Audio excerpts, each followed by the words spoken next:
Depuis 2 mois, à Osaka, la fièvre suscitée par l'Expo universelle 2025 est loin de retomber. En ce mardi 10 juin, les drapeaux guinéens et japonais flottent sur les activités de l'exposition.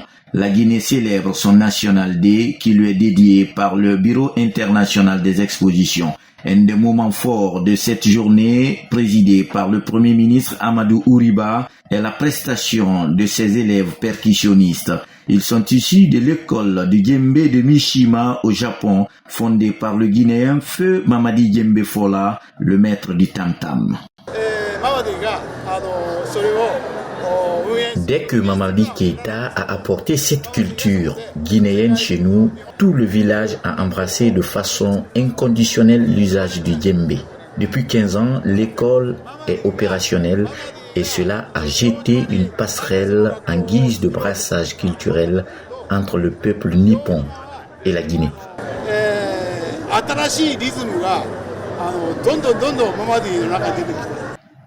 La journée est aussi riche en couleurs grâce à la prestation d'autres artistes venus de la Guinée comme la troupe Nimbaya et le couple de musiciens Soulbanks et Manamba. À travers la célébration de la journée de la Guinée, le gouvernement japonais réitère sa volonté de raffermir davantage l'axe de coopération entre les deux pays.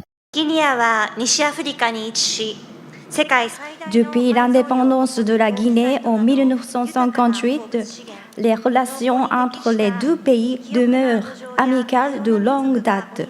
Le Japon continuera à coopérer dans le domaine de l'éducation, de la santé, de la sécurité alimentaire, ainsi que du développement des infrastructures.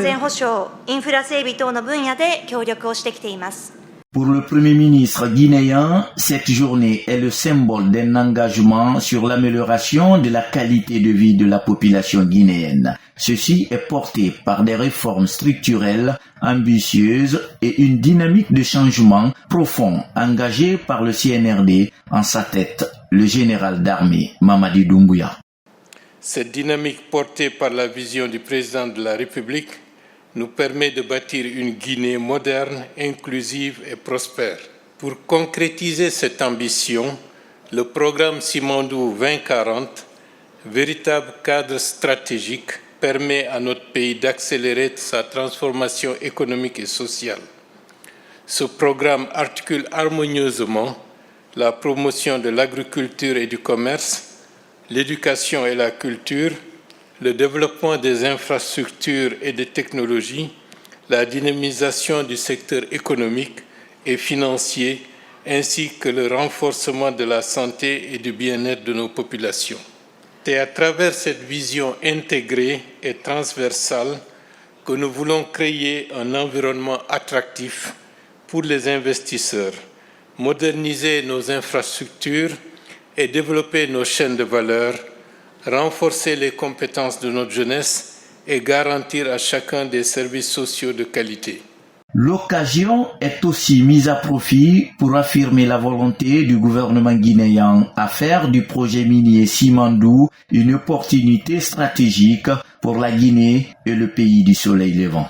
Je tiens à exprimer ma profonde reconnaissance au gouvernement japonais pour son soutien constant au développement socio-économique de la Guinée. À toutes les entreprises japonaises présentes ici aujourd'hui, je lance un appel sincère. La Guinée est prête à vous accueillir dans un esprit de partenariat gagnant-gagnant pour investir et participer activement à la réalisation de notre vision commune.